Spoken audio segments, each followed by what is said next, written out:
folks, welcome to chemistry. We're going to start at the very beginning talking about matter. So matter is anything that has mass and takes up space. So what is mass?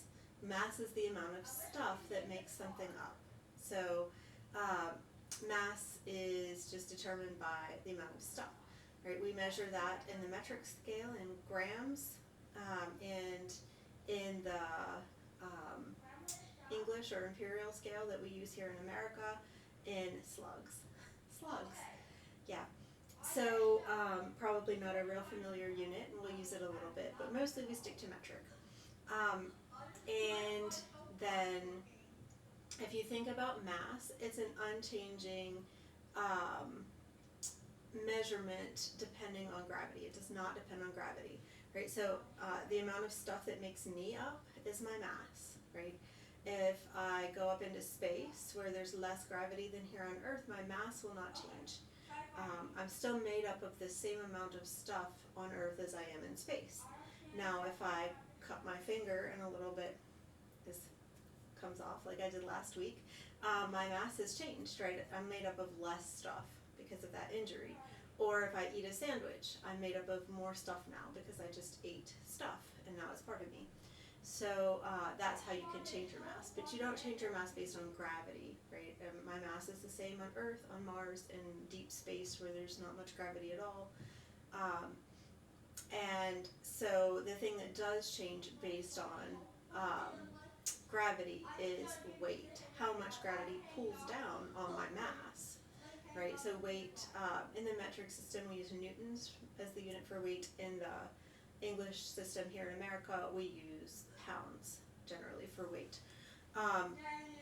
So matter, anything that has mass and takes up space. Well, we measure the space that stuff takes up using volume, right? So we can calculate the volume of regular shapes like cubes and spheres and stuff with math, right? We can do like for a box shaped thing, length times width times height to find our volume. Or we sometimes measure volume like in liters, right? Like my water bottle is 750 liters. Maybe a big water bottle is like 1 whole liter, right? So that brings us to density, right? So density is a characteristic of each unique substance. So every element, every compound has a characteristic density. And that can help us identify unknown elements or compounds as well. So we're going to look a lot at density in the lab, in class. Density's equation, this is Greek letter rho, it stands for density, is mass, which we usually in this equation would have in grams, divided by volume, which we would usually in this equation actually use milliliters for. So density is mass divided by volume. Usually we have a unit of grams per milliliter for that. A few quick notes about milliliters. Right, a milliliter is a tiny volume measurement, and it's actually equal to a centimeter cubed. Right, so where's that little tool again? Right, 1 centimeter. Right, little tiny measurement cubed. So length times width times height is a centimeter, and that makes 1 milliliter. We can write that, so 1 milliliter equals 1 centimeter cubed, right? Length times width times height of 1 centimeter. And sometimes people call that a cc for cubic centimeter. They all mean the same thing. A milliliter, a cubic centimeter are the same exact thing. This sometimes brings up a confusing point. This is true. What is not true is, okay, well, I think a milliliter is a centimeter cubed. Does that mean a meter cubed is a liter? No, it does not. And there's a test question that kind of tricks people who maybe think that or just kind of make an assumption there. So think about a meter cubed, right? If we use that for our volume unit instead of a centimeter cubed, right, a meter, think of a meter stick, right, it's almost 3 feet for us Americans. A meter cubed, length times width times height, right, that's like, you know, a washing machine, not a water bottle, right? So actually the real truth is a decimeter cubed is a liter. So a decimeter cubed is a liter. Don't be fooled. Don't just assume a meter cubed is a liter, because it's absolutely not a liter, right? And we'll talk more about that in class. So back to precision. So precision is derived from the tools that I use. I already lost the tiny. Okay, here it is.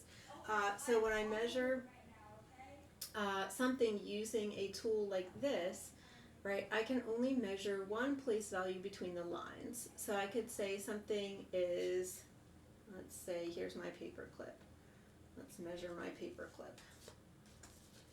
And a good measuring technique lines up the edge of the paper clip with the line. You always skip the first centimeter because there can be some uncertainty with the edge of a tool, right? So let's see, this is 1 to almost 3 centimeters long, right? So since I skipped the first centimeter, right, it looks like it's almost 4, but it's really almost 3 because I skipped, right? So maybe I could estimate and say it's 1 to 0.8 maybe centimeters.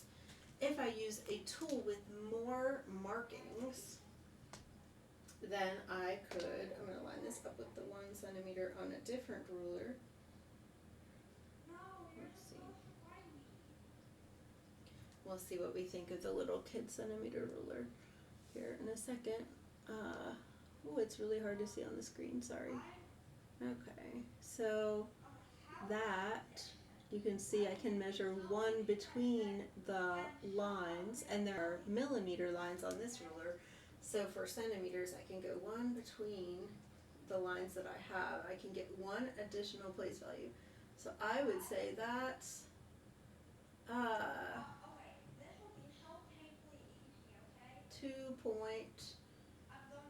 it's almost 2.9, so 2.89, right? So with a tool that doesn't have as many hash marks, right, I could say that paper clip it looked like about 2.8 centimeters. With this tool, it looked much closer actually to 2.9, but I can go 1 between the line. I can get a whole extra place value because I have, 10 lines per centimeter instead of no lines per centimeter, right? I can actually keep a hundredths place when I have all those little divisions, whereas I can only keep a tenths place by reading 1 between the lines on that. All right, so that's where I get my precision from. Now sig fig wise, how many sig figs are in 2.8 centimeters? And hopefully you said 2. And how many are in 2.89 centimeters? And hopefully you said 3. Right, so I can keep a whole additional sig fig because I have a more precise tool, right?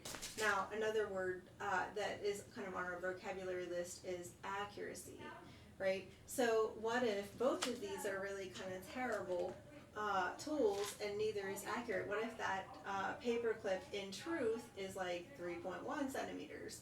Then they'd both be really inaccurate, right? So this one would actually be more accurate if this is actually 2.8 centimeters. And even though this one's more precise, it would be less accurate if the truth is this is 2.8 centimeters. Now if this is actually 2.9 centimeters, then this one would be both more precise and more accurate than the other one. So accuracy just depends on what is the truth and which one is closer to the actual truth. Okay, so next topic we need to go over is significant figures. We will use significant figures constantly, and it's almost like a little puzzle game for us all year. How many sig figs are in this thing? Dr. Weil certainly contributes to the fun puzzles because he sort of is intentionally tricky sometimes, I think. So let's look at a few numbers and how many sig figs there are in them. Alright, we'll start out with 5,000. How many sig figs are in the number 5,000 the way I've written it? And hopefully you said 1, right? So then if I change that and I do this, how many sig figs are in 5,000.0. 1, 2, 3, 4, 5. Hopefully you said 5, right? 5 sig figs in that. So zeros that are, I can't do right and left, you guys. It's so sad. Hold on. This is my left. The zeros that are to the left of a decimal point, and nothing is to the right of the decimal point, or if the decimal point's not actually there, those zeros are not significant. Once I put the decimal point in, then I'm saying those zeros are significant, right? This is a way that you can notate that those zeros are significant. And zeros after a decimal point are significant, always. There's no reason to put them there if they're not. Basically, anything that would go away when you use scientific notation is not significant, right? So in this case, if I wrote this in scientific notation, right, that means I'm going to put my decimal point right after the ones place. So I move this 5 to the ones place. I moved it 3 places to the, I really hope that's the left. And so that would be 5 times 10 to the third. Now if I wanted to write 5,000 with a decimal point, 5 sig figs, I would convert that to scientific notation this way. All 4 zeros get to stay. 5,000 with 5 sig figs, 5,000 with 1 sig fig. I am pretty comfortable with you guys using kind of a less formal notation to show me sig figs, such as if you wrote 5,000 with a decimal after it, I would call that 4 sig figs. Can you see that decimal after it? And if you wanted to avoid scientific notation, and let's say you needed 2 sig figs on that 5,000, if you kind of underline the last significant place, that's also okay. Well, you have a whole sig fig tutorial video, so we won't have to go over that again. Just make sure you've watched that sig fig tutorial PowerPoint presentation. If you have questions, feel free to ask me. Come to class prepared with questions. I always love that, and also we'll be using it all year. You'll get really comfortable with it. Okay, so density, back to density. Mass divided by volume. Every substance has a characteristic density. We're going to look at some pennies in class, see if we can figure out what they're made of because of their density. We can also use other properties like color and malleability. If something's metal, it will bend, whereas non-metals tend to snap or break, shatter. There are lots of properties we're going to look at, how they transfer heat. We'll look at that throughout the year, but you don't know about that yet. There are tons of physical properties that help us identify what a substance is made of, and density is one of them. So, we'll do a lab about that. Goodness. Okay, so basically the only thing that we need to kind of look at after that is metric conversions, which we'll do a lot of in the next video for the study guide and review questions. There are lots of ways to think about metric conversions, and I would highly recommend learning to write kind of these metric prefixes in the right order so that you can use them. So kilo, hecto, deca, the base unit, either gram, liter, meter, something like that. Deci, centi, and milli.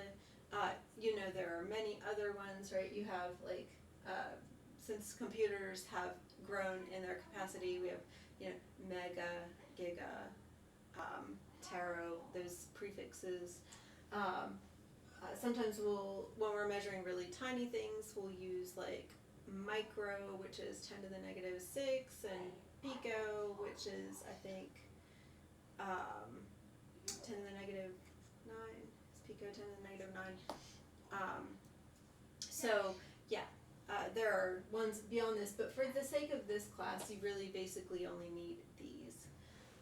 And so you can think of metric conversions using the factor label method, canceling units, or you can just use this to kind of move decimal points. So if this way helps you learn to write those metric prefixes and have those memorized so that you can remember how many places, like if I need to convert, let's say, 152 centimeters.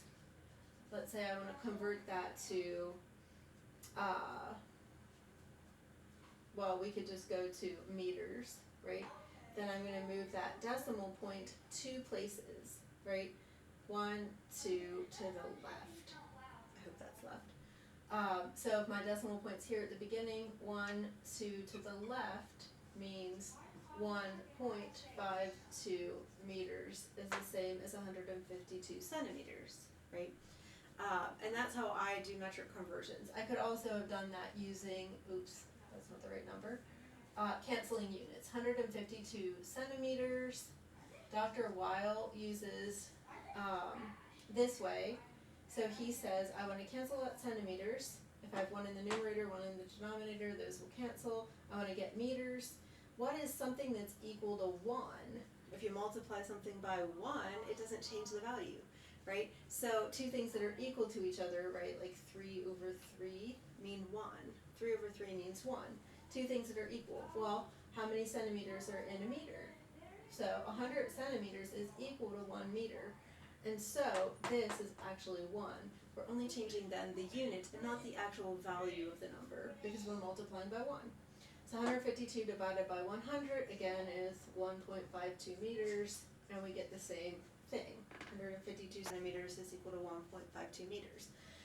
Dr. Weil uses decimals to do that more often. So he says 0.01 meters is 1 centimeter, and 152 times 0.01, which I'd have to use a calculator for, kind of sad. I can divide by 100, but I can't multiply by 0.01. I don't know why. It's the same exact thing. But you get the same answer all 3 ways. Doing this, or that, or my way. So, whatever works for your brain for metric conversions is fine. You don't have to be able to do it 3 ways. You only need to be able to do it 1 way. But please show your work so that I can see that, you know, how you're processing it. In case you make a mistake, I can help you with it better. Yep, metric conversions. So I'm going to go on to make another video for review questions and practice problems. Those will be available if you miss class or if we run out of time during class and we don't get to them. Those will be there. And we'll do lots more of the metric conversions there.